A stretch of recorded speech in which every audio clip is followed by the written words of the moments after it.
예, 이번 시간에는 옹벽에 대해서 배워보는 시간을 갖도록 하겠습니다. 자, 먼저 옹벽의 구조 해석입니다. 자, 이건 캔틀레버식 옹벽인데요. 역티형 옹벽인데 T자가 거꾸로 되어 있다 해서 역티형 옹벽인데 캔틀레버식 옹벽이라 합니다. 그 이유는 뭐냐면, 자, 요 위에 벽체와 접판인데요. 벽체를 설계하는 데 있어서는 여기를 고정단으로 하는 캔틀레버로 설계를 하고요. 접판도 마찬가지 뒤쪽에 있던 뒷구파이든 앞구파이든 이렇게 캔틀레버, 이렇게 캔틀레버로 설계를 하기 때문에 캔틀레버식 옹벽이라고 하고 있습니다. 그리고 이 앞면을 예전에는 전면이라 했는데요. 요즘은 그 콘크리트 구조 설계 기준에 보면 여기에다 추가 철근이라는 용어를 쓰고 있는 걸 알 수가 있습니다. 그래서 헷갈리지는 마시고요.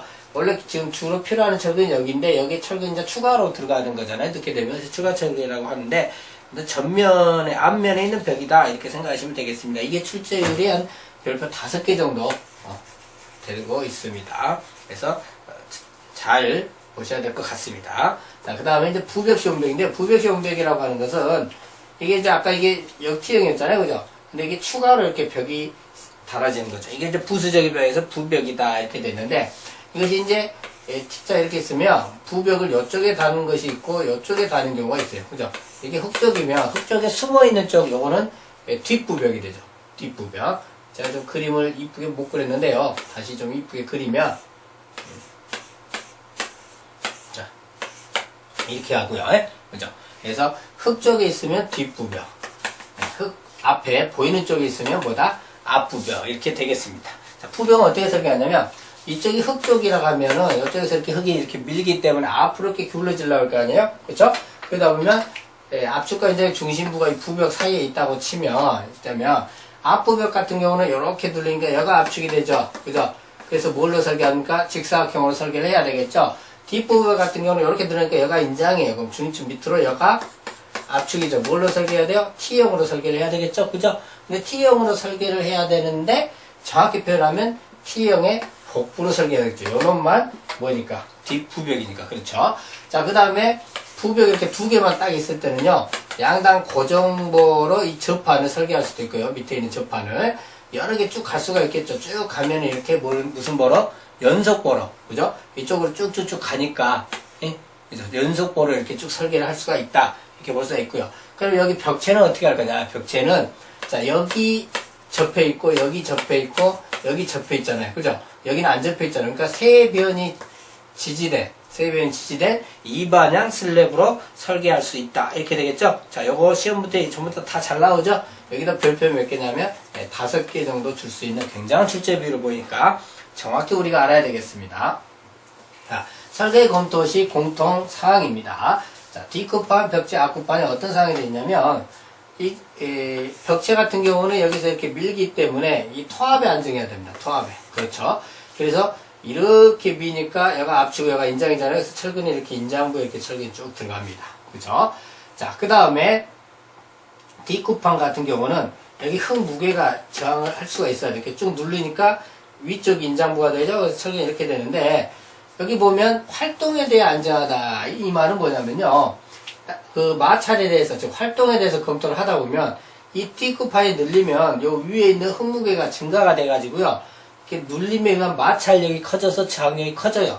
그죠? 그래서 이 활동에 대해서 검토를 해야 된다. 그 말을 하는 거고요. 앞구판 같은 경우에는 여기 누르지만 거기에 저항해서 이 전체에 해당되는 발력이 생기죠.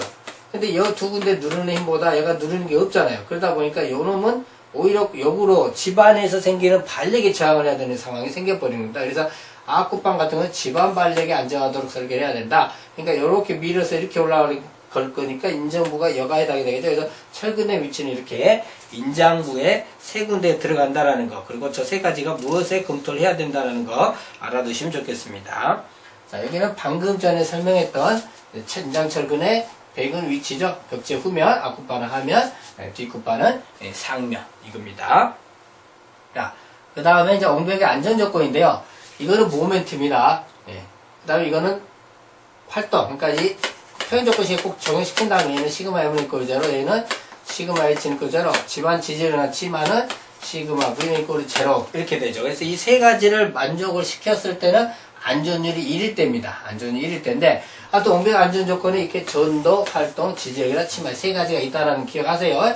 자, 이것도 세 가지가 알고 있는가 묻는 거, 별표 한 개 정도 출제를 보이고 있고요. 그런데 이게 보세요. 자, 옹벽을 댐이라고 한번 생각해 봅시다. 어느 게 제일 위험해요?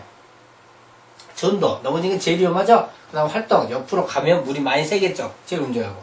그다음 지지력 치마, 밑으로 조금 치마됐다고 해서 항상 댐에 물이 만수화되어 있는 것이 아니니까 덜 위험하겠죠. 그래서 가장 위험한 순서대로 전도는 안전율이 2.0 이상으로 보고 있고요. 그 다음에 활동은 안전율이 1.5 이상, 그 다음에 집안 지지력은 안전율이 1.0 이상을 만족하도록 그렇게 규정되어 있다라는 거, 자, 참고하시기 바라겠습니다. 자, 이제 구체적으로 살펴보면요. 자, 전도에 대한 안전 조건인데요. 일단 전도에 대한 안전 조건은 가장 먼저 해야 될 것이 압력이 중앙 3분의 1 내에 들어오느냐 들어오지 않느냐입니다. 들어와야 안전하고요. 들어오지 않으면 전도에 불안해집니다. 안전율 아까 말씀드렸듯이 얼마 이상? 2.0 이상이더라. 요거 2.0 이상 아는가? 별표 한 개 정도의 출제율을 보이고 있으니까요. 이것도 잘 알아 놓으셔야 될 것 같고요. 자, 활동에 대한 안전 조건도 안전율이 얼마예요? 1.5배 이상입니다. 이것도 별표 한 개 정도의 출제율을 보이고 있는 그러한 내용이 되겠습니다. 자, 그 다음에 집안 지지력에 대한 안전 조건인데요. 이것도 뭐 구체적인 이런 것들은 우리 토목기사 실기 때나 다루실 내용이고, 그냥 여기서는 이렇게 그냥 1.0 이상이구나 하는 거 보시면 되겠고요. 그 다음에 극한값을 3으로 나누면 허용값이 나오죠. 흑에서는 이 안전율이 3입니다. 3. 그죠? 이렇게 이해를 하시면 되겠습니다. 자, 지금까지 옹백에 대한 내용을 살펴보았습니다.